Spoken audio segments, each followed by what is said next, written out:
প্রতিবাদ জানিয়ে আজকে অবস্থান চলছে। হরিপাল ব্লক তৃণমূল কংগ্রেস কমিটির ডাকে সকাল 10টা থেকে এই অবস্থান বিক্ষোভ সভাপতি হিসাবে নেতৃত্ব দিচ্ছেন ব্লক তৃণমূল কংগ্রেস কমিটি আমাদের সভাপতি দেবাশিস পাঠক,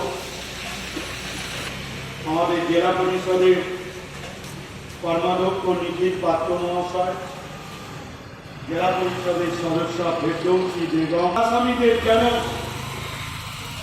সর্বোচ্চ শাস্তি ফাঁসি হয় সেই ব্যবস্থাই করছে। তদন্ত সেই পথেই আগাচ্ছে এবং সবচেয়ে বড় ঘটনা, ভারতবর্ষের একটা নজির।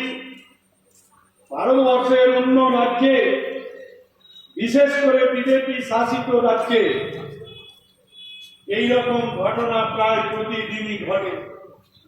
কোন মুখ্যমন্ত্রীকে মৃতের বাড়িতে গিয়ে সহানুভূতি, আশ্বাস এবং দোষীদের কঠোরতম শাস্তি এবং সহযোগিতার কথা এদেশের কোন মুখ্যমন্ত্রীকে দেখতে পাওয়া যায়নি।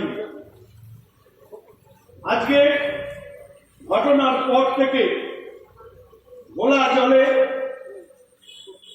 বাম এবং ইসলাম দুই দল, সিপিএম এবং বিজেপি, তারা ঘোলা জলে এই খুনকে, এই ধর্ষণ কাণ্ডকে ঘোলা জলে রাজনীতি রং লাগাবার চেষ্টা করছে।